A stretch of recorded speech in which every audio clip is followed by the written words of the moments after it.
Graph showing the variation of kinetic energy and potential energy of freely falling body. Freely falling body.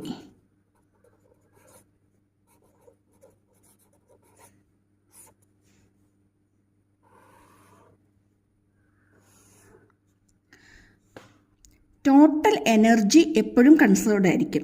Total energy എപ്പോഴും conserved ആണെങ്കിൽ potential energy കൂടുമ്പോഴത്തേക്കും അതിൻ്റെ kinetic energy കുറഞ്ഞു വരും. Potential energy കൂടുമ്പോഴത്തേക്കും അതിൻ്റെ kinetic energy കുറഞ്ഞു വരും. അപ്പോൾ ഇവിടെ നമ്മൾ എനർജി എടുത്തു,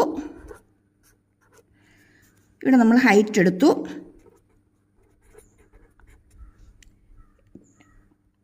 പൊട്ടൻഷ്യൽ എനർജി ഹൈറ്റ് കൂടുന്നതനുസരിച്ച് കൂടി വരും.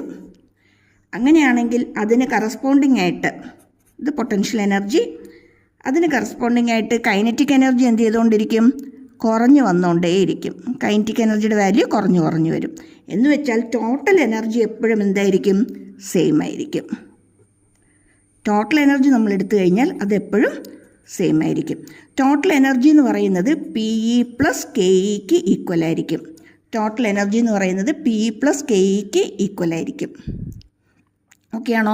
അങ്ങനെയാണെങ്കിൽ സ്പ്രിങ്ങിൻ്റെ കേസ് വരുമ്പോഴോ, ഓസിലേറ്റിംഗ് സ്പ്രിങ് ആണെങ്കിലോ,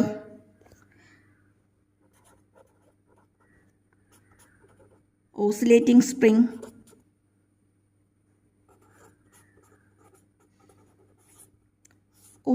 സ്പ്രിങ്ങിൻ്റെ കേസ് എടുക്കുമ്പോഴത്തേക്കും അവിടെ ഇതുപോലെ തന്നെ നമുക്ക് ടോട്ടൽ എനർജി എപ്പോഴും കൺസേർവ്ഡ് ആയിരിക്കും.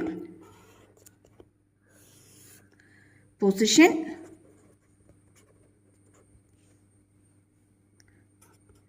എനർജി. സ്പ്രിങ്ങിൻ്റെ കേസിൽ പൊട്ടൻഷ്യൽ എനർജി എന്ന് പറയുന്നത് ½ ആണ്. ½ അതിൻ്റെ ഗ്രാഫ് വരച്ചാൽ ഗ്രാഫ് ഇങ്ങനെയായിരിക്കും കിട്ടുന്നത്. ഇത് പൊട്ടൻഷ്യൽ എനർജി ആയിരിക്കും. ഇത് പൊട്ടൻഷ്യൽ എനർജി ആണെങ്കിൽ കൈനറ്റിക് എനർജി എങ്ങനെയായിരിക്കും? ഇതിൻ്റെ നേരെ ഓപ്പോസിറ്റ് ആയിരിക്കും അല്ലേ? അതായത് പൊട്ടൻഷ്യൽ എനർജി കൂടുന്നതനുസരിച്ച് കൈനറ്റിക് എനർജി കുറഞ്ഞു വരും. എന്ന് വെച്ചാൽ കൈനറ്റിക് എനർജിയുടെ ഗ്രാഫ് ഇങ്ങനെയായിരിക്കും കിട്ടുന്നത്. ഇതെന്ന് പറയുന്നത് അതിൻ്റെ ടോട്ടൽ എനർജി ആയിരിക്കും. ടോട്ടൽ എനർജി എന്ന് പറയുന്നത് KE + PEക്ക് ഈക്വൽ ആയിരിക്കും. മനസ്സിലായോ? അപ്പോൾ ഇതുപോലെ ഇനി കൂടുതൽ ക്ലാസ്സുകളും വീഡിയോസും നോട്ട്സും ഒക്കെ കിട്ടാനായിട്ട് ചാനൽ സബ്സ്ക്രൈബ് ചെയ്തേക്കണേ, മറന്നു പോകരുതേ. Okay, thank U.